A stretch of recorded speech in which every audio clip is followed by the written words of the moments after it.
Thank you guys for coming today. I'm going to tell you a story.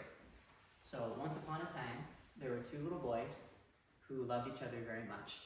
They were best friends, they played together, they laughed together, they were very close. Now, as sometimes happens with friends, sometimes things get in between them a little bit. And one day they were playing and the older brother did something that grievously offended the little brother, who retreated to his room and proceeded to write on a piece of paper a sign which he hung on the door. Now that sign said it said Caleb's are not welcome. No Caleb's allowed, no Caleb's come in. Now, they shared a hallway, and so the older brother quickly saw on the door next to his that this sign was there, and he went into his own room, prepared to make a sign back. Now, he had a choice to make. And instead of writing a sign that said something similar, he wrote this instead. The sign said, "All Jays welcome. Come in, Jay. We love Jay." Now, the little brother saw this sign and quickly melted. He went back to his room, he took the sign off of his door, and he replaced it with one very similar to this, that all Caleb's are welcome. That actually started a tradition in their family as well, and every year he would draw a new picture and leave it on the door of his brother.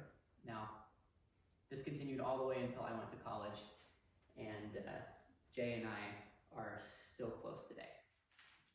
Now, this story illustrates how important it is to be patient and how a small thing can actually make a pretty big difference in a relationship in the long run. So, what a lot of us have experienced being told at times in our life that we're impatient. Now, whether that's a child waiting for a cookie, or somebody waiting for their crush to text them back, or to hear back from a job, or in my case as an adult waiting for a cookie, it can be difficult to be patient sometimes.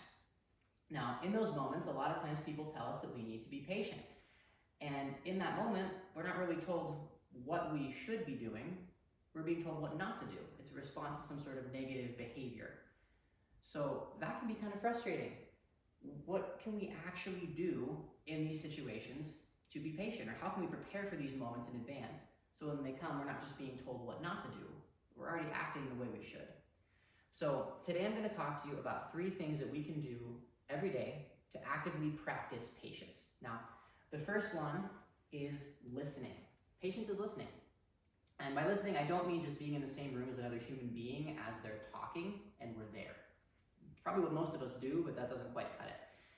Now, the fact of the matter is that a lot of times we're really distracted. Whether we're at work and there's a computer screen in front of us, we're at home, there's social media, we're scrolling on our phone, the TV's on in the background, somebody's on the phone, on another floor, the radio's going. We are really distracted all the time. But the people around us want to feel heard. They want to feel understood. They want to feel listened to. We can do that as we put down our distractions. If we take the time and we listen to them and be present with them every day, it can help us to understand them better. And it can help us to be more patient with the things that they're going through when we understand who they are. Now, there's 2 parts of this. The other part, Stephen Covey talks about this. He says that most people listen with the intent to respond, not with the intent to understand. And what that means is a lot of times we're so concerned about what we can say, what advice we can give, how we can respond, give something clever in return, we completely missed what they were actually trying to say. See, actively listening involves putting our own expectations aside of what that conversation is going to be and letting the other person sit in the driver's seat. Doing that allows them to feel validated, to feel loved, to feel understood. Now, what would it mean for you if you spent just 15 minutes a day, 15 minutes doing this for somebody in your life? How would that change your relationship? Now, the next thing I want to talk to you about, and that we often overlook, is patience with ourselves. See, there's a lot of things every day that we're told that we need to do, a lot of the things that we actually need to do, and a lot of things that we want to do, heaven forbid we get to them. With all of that, it's really easy to feel overwhelmed. And a lot of times, that patience with ourselves is the first thing that goes. So, one of the things that we can do to be more patient with ourselves is to practice mindfulness. Now, mindful time can look different for everybody. So my understanding, it's making time in your life to do the things that you need to do to feel comfort and peace for your own mental well-being. Now, a lot of times when we have a to-do list, we kind of go with what our to-do list is, and we focus on that, and then we say, at the end of that, we'll get to our mental well-being. But on the flip side of that, if we go over here and say, well, this is what I have to do, but I'm going to focus right here first. I'm going to do what I need to do to be at peace. How much easier would it be to get the thing done that you have to do at that point? You see, if we have a huge project to do at work, and we take the time to breathe and step out and say, I'm getting overwhelmed. I'm going for a walk. I'm going to go breathe in the sunshine for a minute. How much easier would that project be? If we have a huge thing going on over here that we need to do for school, and we say, you know what, I'm going to put that aside. I'm going to go over here, I'm going to listen to some music. I'm going to play along, I'm going to do some aromatherapy. How much easier would it be to complete that project? Now, I want you all to close your eyes with me for just a minute here. I want you to picture that you have a day to yourself. There's nothing that you have to do. Everything on your to-do list is done, you've shredded it, it's over. You wake up and it's your day. What are you going to do with that day? Think about that for a second. Now open your eyes. Whatever that thing is that you need to do it. What's stopping you? You see, the thing is, if we wait until we never have anything else to do, we're never going to do what we actually need to do for ourselves. There's a quote that I wanted to share with you from Jack Cornwall. And he says, when we get too caught up in the busyness of the world, we lose connection with one another, but we also lose connection with ourselves.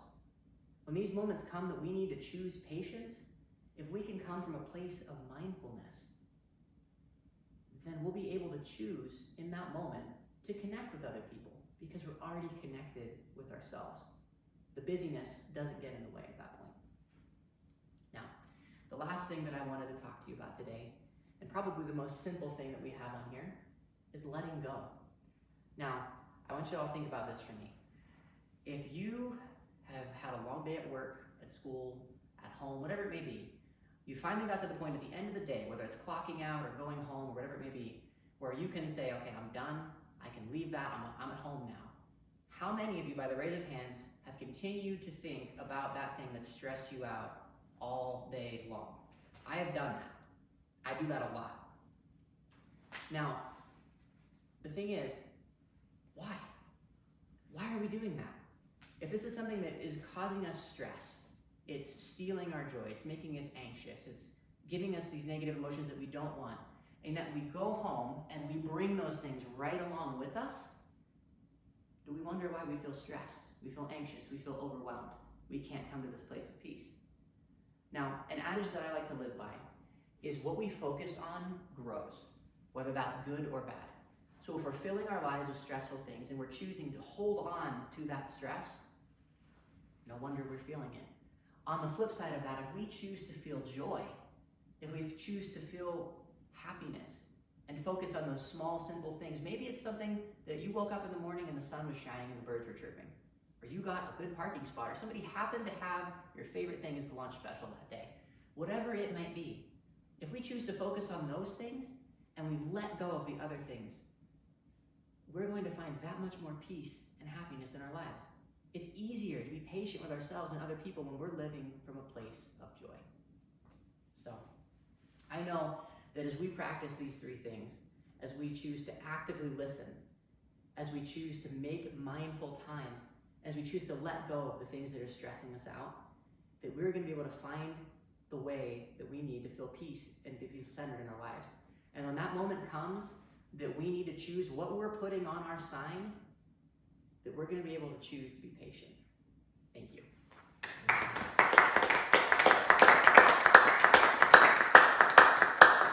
Thank you.